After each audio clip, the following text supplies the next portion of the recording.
Hi, this is Eric Goldstein with Dronelink, and in this third episode of Dronelink 101, I'm going to show you how to do a visual flight planning mission using the simulated drone. So if you look at this, what I've got a I'll zoom in just a little bit. I got a tennis court here and I got a pool here. So let's say that my goal here is to get a visual image of this tennis court looking this way, and then maybe have it transition over and look at the pool going the other way. And I'm going to show you just doing with 2 points, but it's just as easy to do this with 3, 5, whatever number of points you want to do. So speeding up a little bit, I'm going to click on New Plan. I'm going to click where I roughly want to take off from, and then I'm going to name this thing. Now at this point, I'm going to click on Path, and the path doesn't matter as much because I'm going to be moving things around, but I kind of need this as placeholders. So I'm going to click on this. It's going to default to 100 feet altitude, which is fine. I'm going to hit Finish. Now to keep things clean, I'm actually going to delete the second waypoint. I'm going to click on this waypoint B. I'm going to click on Delete.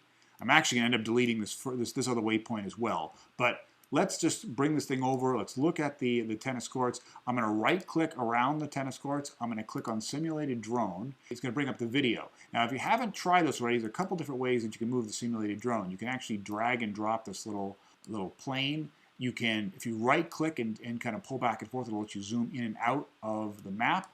This little dot here is your field of view, and you can put that wherever you want. You should probably make sure that the field of view matches your camera that you have. I'm going to set it to the Phantom 4 Pro.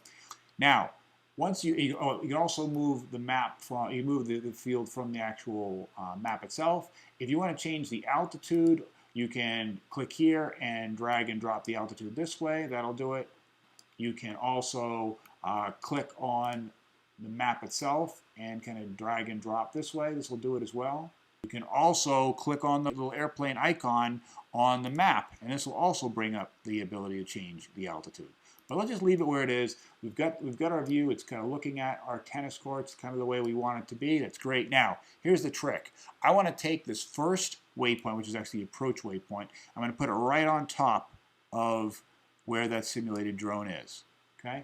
Then I'm going to go back up to my simulated drone. I'm going to click on plus, and I'm going to click on New Marker. Now, what I've done there is I've put a marker right where that first waypoint is, so that when it flies from my takeoff location to this first waypoint, it's going to be looking at that tennis court.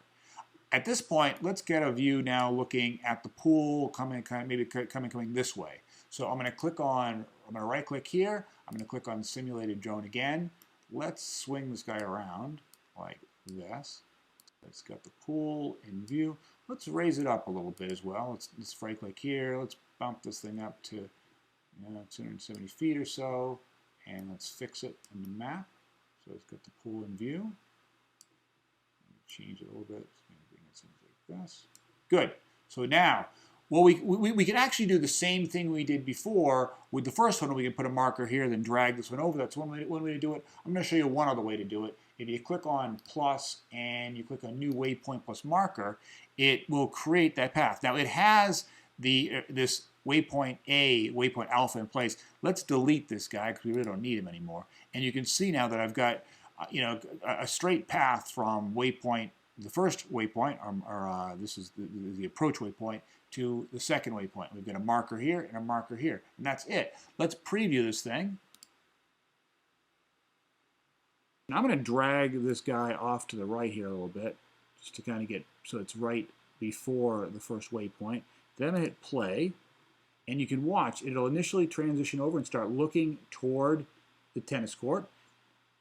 And at this point, it's going to start transitioning over to that view of the pool. I'm going to speed this up so you can kind of see it happen much faster. And sure enough, by the time I'm going to pause it right here, once it gets to the second waypoint, it's already looking at the pool the way that it should. Okay, let's bring this thing out to fly. I'm going to bring this over to my iPad. I've already loaded the mission, and I've hit play, and you can see the tennis courts that we had before, and it's running just the way that I had previewed it in the preview screen. I'm going to switch over. This is what it looks like straight from the drone, sped up a little bit, and then I'll switch back to the native app. And then just for comparison's sake, that's the view from the preview screen running directly within Dronelink, which looks pretty close to what I'm seeing directly in the native app and directly from the drone. So I hope you found this valuable. Look forward to the next video.